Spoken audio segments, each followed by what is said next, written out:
आज हम आपके साथ एक साथ दो तरीके की नाश्ते की रेसिपी शेयर करेंगे। दोनों ही नाश्ते बनाना बहुत ज़्यादा आसान होगा और दोनों ही बहुत ज़्यादा टेस्टी होने वाले हैं। तो चलिए फिर फटाफट से इन दोनों रेसिपी में से पहली रेसिपी को बनाना स्टार्ट कर लेते हैं। हम ऐड कर देंगे एक बाउल में, क्योंकि पोहे में काफ़ी सारी डस्ट वगैरह होती है, इस वजह से इसे साफ पानी से वॉश करना बहुत ही ज़्यादा ज़रूरी होता है। पोहे में हमने एक गिलास पानी डाल दिया है और इसे अच्छे से वॉश करके ले आएंगे। तो चलिए इसको अच्छे से वॉश कर लेते हैं। देख सकते हैं कितनी सारी डस्ट वगैरह इसमें दिख रही है। तो बस हमने पोहे को 1 से 2 पानी से अच्छे से वॉश कर लिया है। पोहा हमारा अच्छे से बढ़िया से साफ हो चुका है। अब हम इसको ढककर छोड़ देते हैं थोड़ी देर के लिए, रेस्ट के लिए, ताकि अच्छे से फूल जाए। और तब तक हम एक फिलिंग बनाकर ले लेते हैं। तो फिलिंग बनाने के लिए हमने ले ली है ये आलू भुजिया, जो कि मार्केट में बहुत ही आसानी से मिल जाती है। तो हमने लगभग आधा कटोरी के करीब ली है और इस आलू भुजिया को हम ऐड कर देंगे एक मिक्सी के जार में।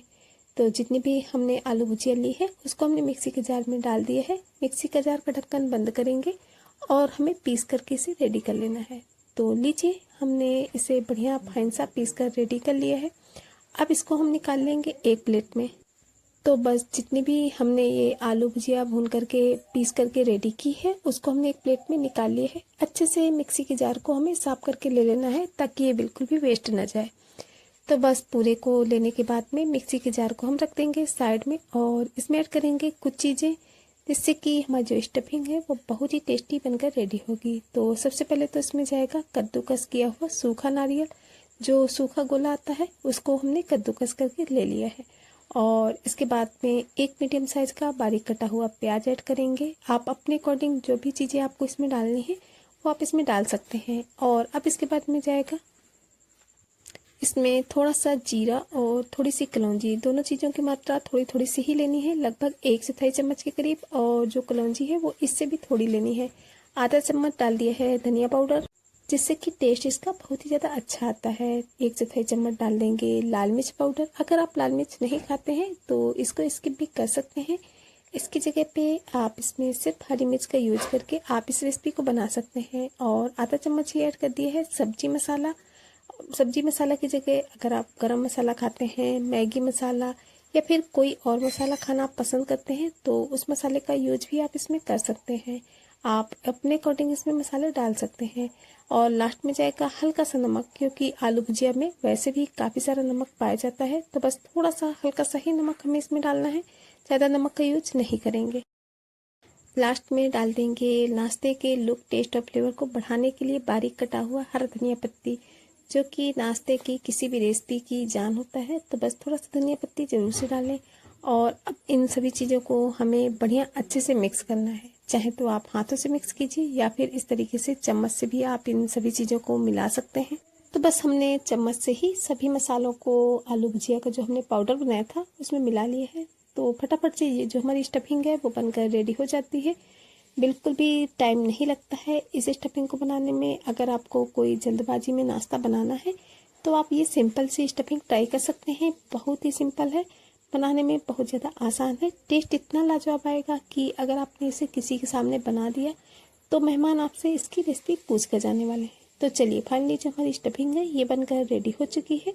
अभी हम इसे रख देंगे साइड में। और जो हमने पोहे को साफ करके ढक करके रखा था, तो चलिए उसको देख लेते हैं। पोहे को हमने लगभग ढककर 10 मिनट के करीब छोड़ दिया था। पोहा हमारा अच्छे से फूल चुका है और बिल्कुल खिला खिला सा हो चुका है। तो चलिए इसको एक बार देख लेते हैं। देख सकते हैं कि पोहा जो है वो बिल्कुल खिला खिला सा है। हाथों से हमें इसे अच्छे से मैश कर लेना है।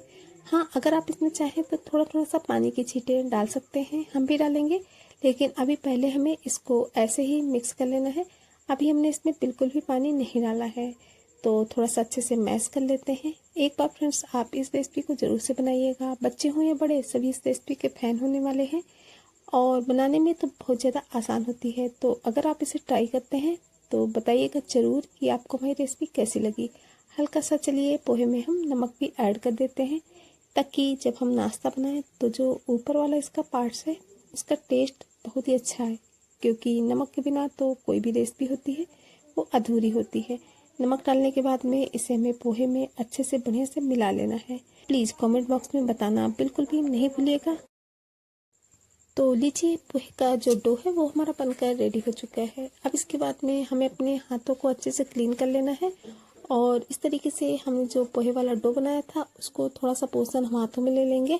और हाँ, ये जो पोहे का डो है ये चिकना नहीं बनता है, बस ऐसे ही फटाफटा से बनता है। इसी तरीके से जब रेसिपी बनाते हैं तो जो रेसिपी का लुक होता है वो बहुत ही अच्छा आता है। चलिए, अब हमने इस तरीके से डो का पोर्शन ले लिया है लोई, और इसको पहले तो हम हथेली के साथ ऐसे चपटा करेंगे और फिंगर से हमें इसे बड़ा करना है। तो बस इस तरीके से थोड़ा बड़ा बड़ा सा हमने इसे कर लिया है।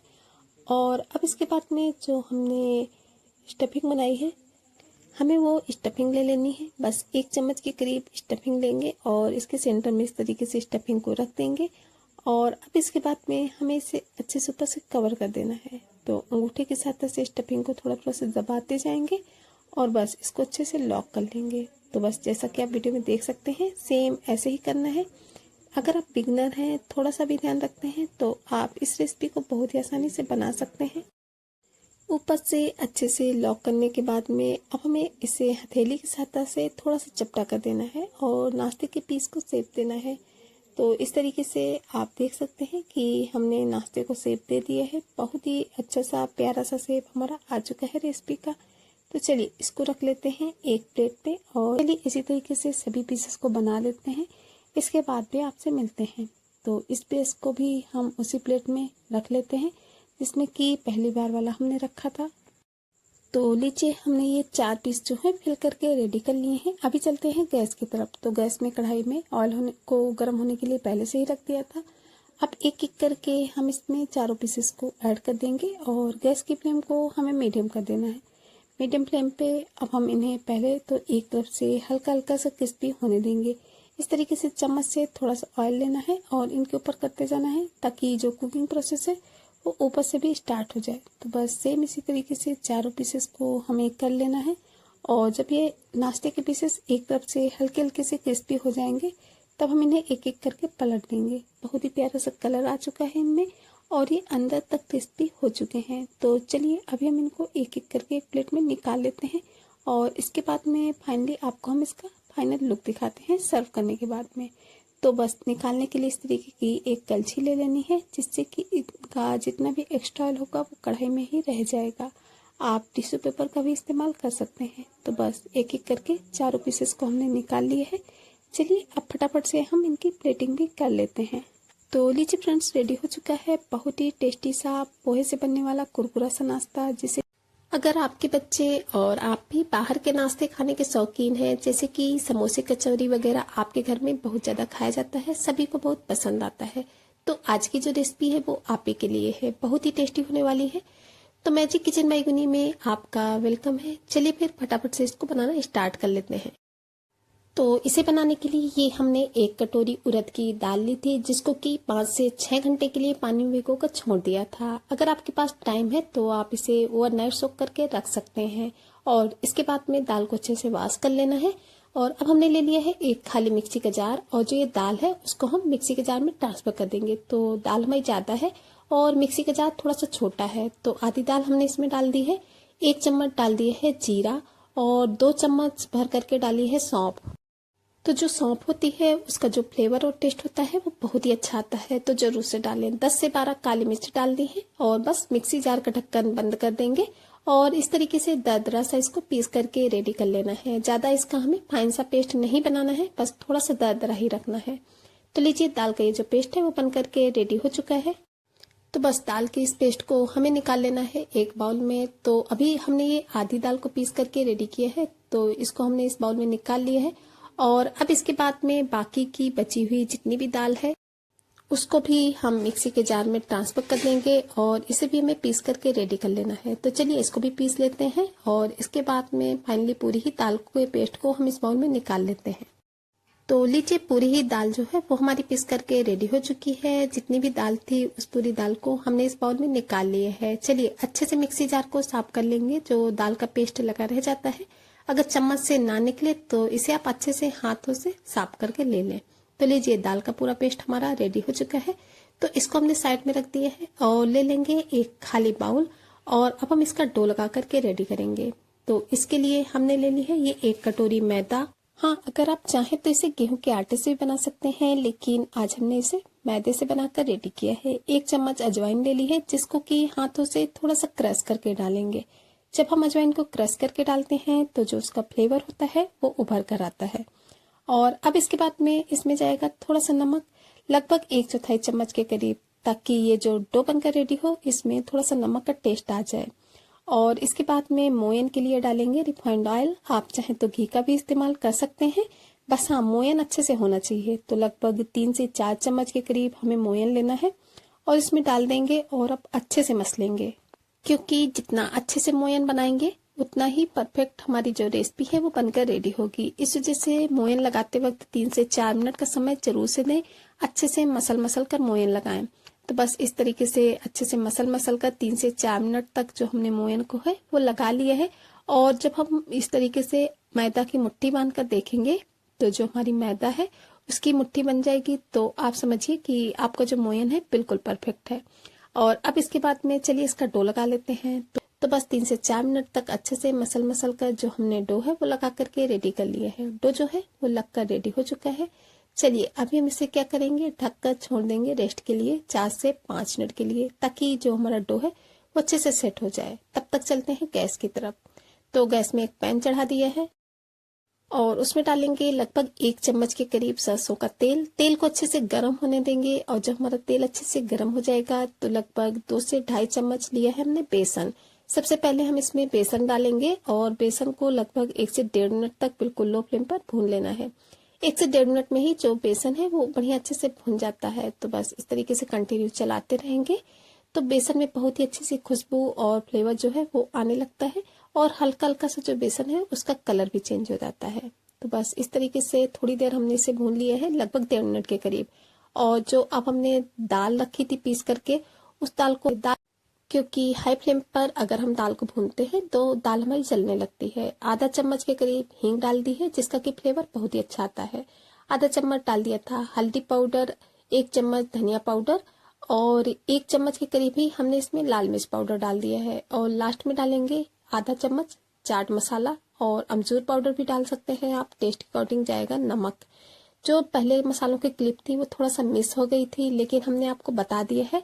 और हाँ, अगर आप चाहें तो कोई एक्स्ट्रा मसाला डालना चाहते हैं तो वो भी आप इसमें यूज कर सकते हैं, लेकिन हमने दाल को पीसते टाइम इसमें जीरा, सौंफ, काली मिर्च का यूज कर लिया था, इस वजह से ज्यादा भी हमने मसालों का यूज नहीं किया है। एक बार आप इस तरीके से उड़द दाल की जो कचौरी है वो जरूर से बनाइएगा।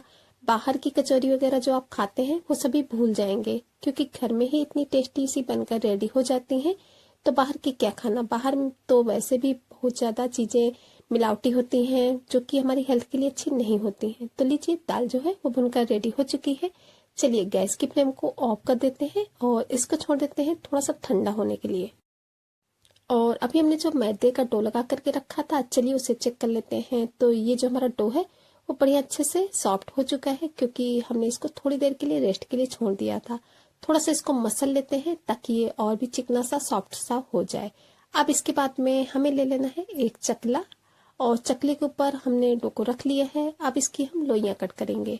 तो लोइयां आप अपने पसंद के अनुसार कट कर सकते हैं, लेकिन जैसे कि नॉर्मली हम कचौरी वगैरह बनाने में लोई कट करते हैं, बस वैसे ही हमें इसकी लोइयां कट करनी है। तो अभी हमने इसके आधे पार्ट्स को साइड में रख दिया है और इस तरीके से हम इसकी छोटी छोटी सी लोइयां कट करके रेडी करेंगे। तो चलिए इतने से डो में हमने ये 4 से 5 जो लोइयां हैं वो कट करके रेडी कर ली हैं। तो बस एक लोई ले लेंगे, उसको हम इस तरीके से थोड़ा सा चपटा करेंगे और चपटा करने के बाद में अंगूठे की सहायता से हमें इसे बढ़ाना है और बीच में थोड़ा सा गड्ढे नुमा करना है, ताकि जब हम इसमें स्टफिंग भरे तो बहुत ही आसानी से भर जाए। और अब हमने जो उड़द दाल वाला मसाला बना करके रेडी किया था, हमें वो मसाला लेना है और लगभग 1 से 1.5 चम्मच जो मसाला है वो इसके सेंटर में रखेंगे और उसको हम इस तरीके से दबाएंगे और ऊपर से अच्छे से हमें इसे लॉक कर देना है। बहुत ही आसानी से हो जाता है, क्योंकि डो जो है वो हमारा बहुत ही अच्छे से सॉफ्ट है। और इसके बाद में इसका जो ऊपर वाला जो ये डो का पोर्शन है एक्स्ट्रा वाला, उसको हम आटे को हटा देंगे ताकि बिल्कुल आटे आटे जैसा टेस्ट ना आ जाए। और अब इसके बाद में हथेली से इसको हमें चपटा कर लेना है। ये 5 कचौरियां जो हैं वो फिल करके रेडी कर ली हैं। तो चलिए इनको हम फ्राई करके आपको दिखाते हैं, बाकी की बाद में बनाकर रेडी करेंगे। तो इन्हें फ्राई करने के लिए पहले से ही कढ़ाई में हमने ऑयल को गर्म होने के लिए रख दिया था। ऑयल हमारा जब थोड़ा सा गर्म हो जाएगा तब हम एक एक करके इसमें कचौरी डाल देंगे। हाँ, ऑयल का टेम्परेचर ज़्यादा नहीं होना चाहिए क्योंकि कचौरियों को हमें धीमी धीमी आंच में ही फ्राई करना होगा, तभी जो हमारी कचौरियाँ हैं वो टेस्टी सी खस्ता सी बनकर रेडी होती हैं। इस वजह से इस बात का ध्यान रखें कि ऑयल हमारा मीडियम गर्म होना चाहिए। और बस इसके बाद में एक एक कचौरी को हमें इसमें डाल देना है और बस चम्मच से थोड़ा थोड़ा सा ऑयल लेंगे और इन सभी कचौरियों के ऊपर करते जाएंगे ताकि जो कुकिंग प्रोसेस है वो ऊपर से भी स्टार्ट हो जाए। और जब एक एक कचौरी हमारी हल्की हल्की सी फ्राई होने लगेगी, बहुत ही प्यारा सा कलर भी आ चुका है। तो चलिए एक कलछी ले लेते हैं और कलछी की सहायता से इनको निकाल लेते हैं। इस तरीके से इनका जितना भी एक्स्ट्रा ऑयल होगा वो कढ़ाई में ही रह जाएगा और सभी कचौरियों को हमें एक एक करके प्लेट में निकाल लेना है। बाकी की जो कचौरियां हैं वो हम बाद में बनाकर रेडी करेंगे क्योंकि अभी खाने के लिए कोई नहीं था और ये जो कचौरियां हैं गर्मा गर्म ज़्यादा ही टेस्टी लगती हैं, तो इस वजह से।